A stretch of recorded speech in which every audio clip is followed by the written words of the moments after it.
Hi everybody.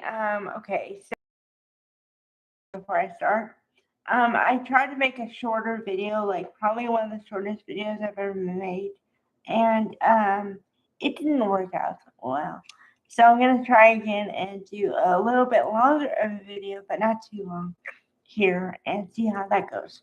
Okay, how I'm gonna do this. The title is Bold What I Want. So, as usual, I'm going to talk about what I want to see, but also throw in where we are currently and where I think we're going.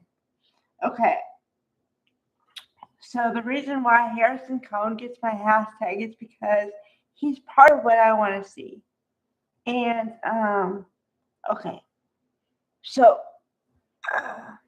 bear with me. There's a little story attached to this one, so, and then I'll move on to something else. Okay.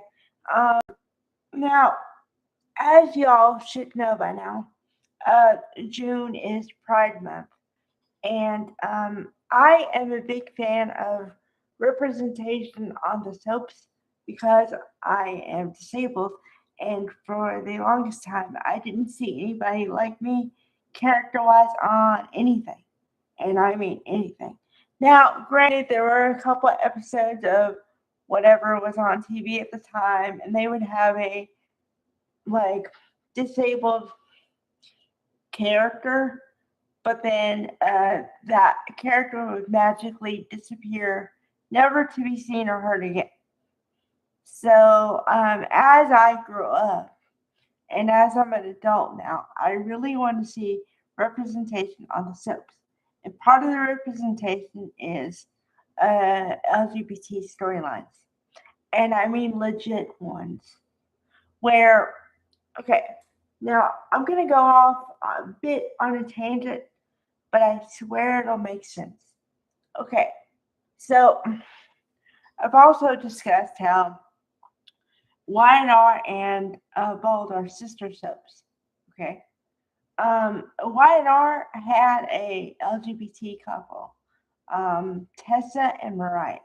Okay, but they had the biggest buildup to the engagement and the wedding I've ever seen in my life. And then 2 years later, kaput. And I mean a bad kaput. Okay? Where I was like, what in the. It just disappeared. And I was like, why? And then I was like, oh, okay. Okay. So now Bold is having, I hope, LGBT storyline in the form of Remy and what's Deke. Deke. Okay, now I gave credit to the one who plays Remy yesterday, so I'm gonna do Harrison Cohn today. Okay, so that is why I want the couple so bad. Besides, I really feel like the actors are committing to the storyline. So I really feel like they were in love at one point and they could get back there again. That's why I'm so behind the couple. Okay. And even if it wasn't Pride Month, I'd still be behind the couple. Just want to put that out there too. Okay. Okay. So other things I want to see. Um, well, okay. I want to see Hope finally released from the shadows, not being hidden as she is Katie's lead designer for the next thing. Okay.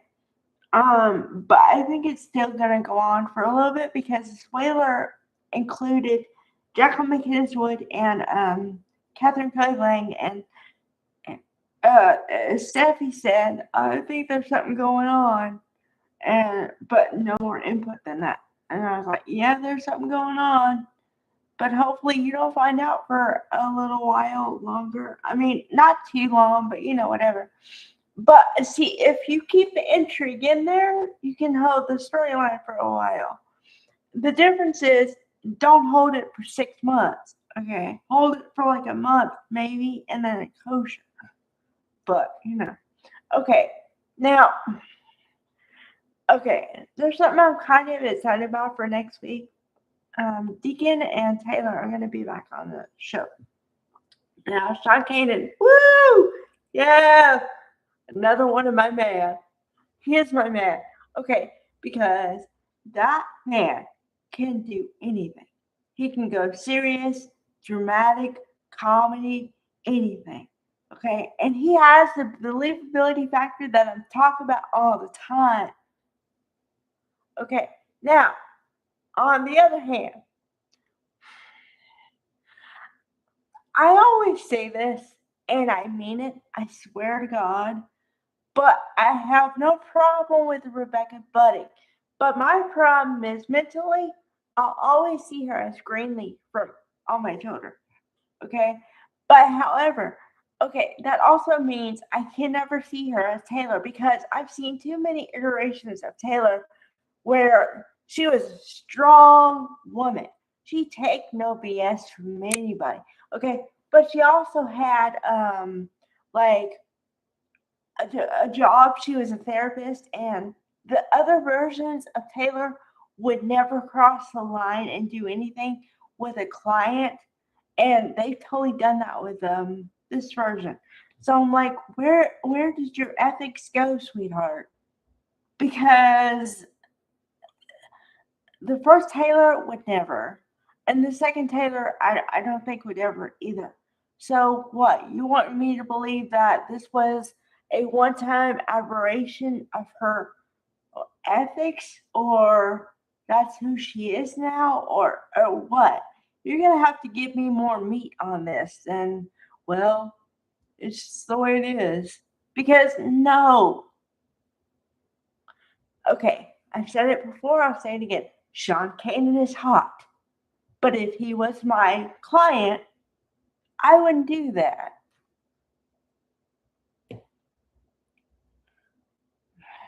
Okay. And then there's oh, the other reason I'm bringing this up is because apparently, well, I made up kind of a story in my head because they only give you a clip, like a little short clip. Okay, so Deacon and Taylor are kissing on the couch or something, and she kind of hears the door opening, and apparently she's not expecting the door to open.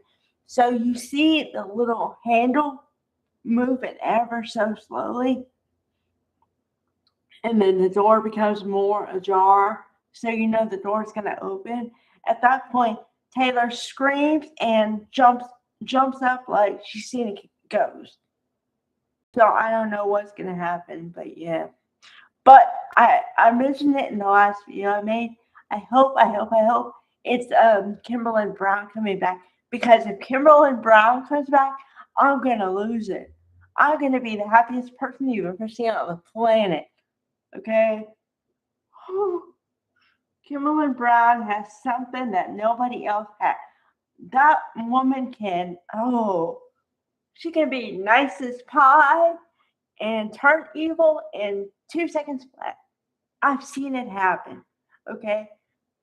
She she was on an interview one time, and they told her to like say something in a Sheila, like become Sheila.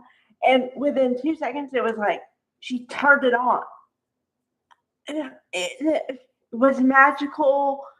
I can't even explain it in words. Like whatever words I use would be a total injustice to this. Dynamite. Dynamite. Okay. And then I really hope that